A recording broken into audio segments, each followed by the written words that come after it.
Les adolescents peuvent recevoir le vaccin Pfizer contre la COVID-19 depuis maintenant une semaine en Ontario. Mais à quand la vaccination des jeunes de moins de 12 ans? Des études sont toujours en cours avant de passer à cette étape et on l'entend beaucoup. Pour se sortir de cette pandémie, il faudra avoir vacciné une proportion importante d'enfants et d'adolescents. Je retrouve la docteure en immunologie, Annie Bourdeau, pour en parler. Vous êtes aussi consultante en soins de santé. Bonsoir. Bonsoir. Pour commencer, où en sont les choses sur les études en cours? Est-ce qu'on pourrait envisager éventuellement une vaccination élargie aux plus jeunes? Oui, c'est possible.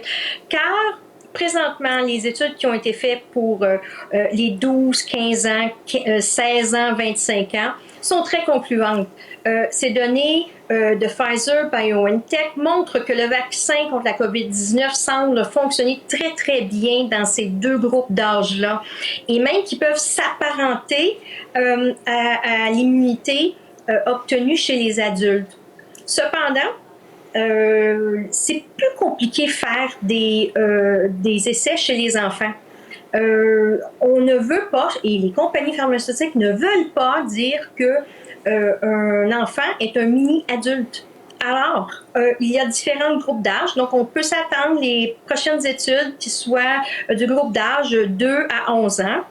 Et puis, on attend les résultats probablement pour l'automne, pour Pfizer-BioNTech, et probablement en 2022 pour Moderna. Car Moderna aussi a publié la semaine dernière ses résultats chez nos adolescents. Et apparemment, ça fonctionne très bien aussi. On pourrait envisager aussi donner le vaccin de Moderna à nos adolescents si Santé Canada et la FDA l'approuvent. Oui, c'est ça qu'on va devoir attendre aussi là, pour les plus jeunes. On voit qu'il y a déjà beaucoup d'engouement du côté des adolescents. Ils sont au rendez-vous.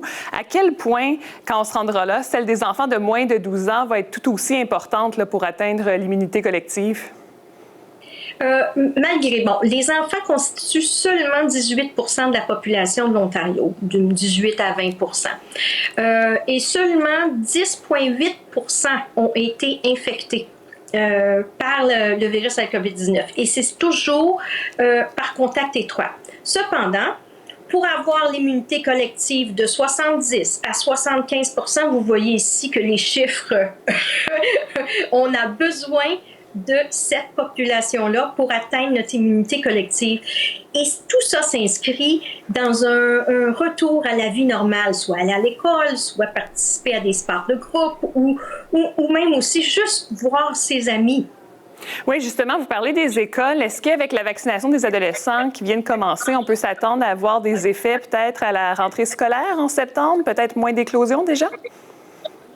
Sans doute, sans doute. Le vaccin Pfizer, chez les adolescents, on peut atteindre une immunité de 50 à 80 après la première dose et de 100 après la première dose. Et ça, on a vu avec les études que ça varie.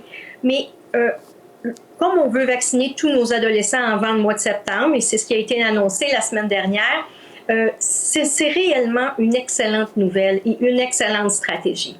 Oui, il faudra suivre, comme vous le disiez un petit peu plus tôt, si Santé Canada va approuver le vaccin incessamment dans les prochains mois pour les plus jeunes. Je vous remercie beaucoup d'avoir été avec nous et de nous avoir éclaircis sur ce sujet. Merci.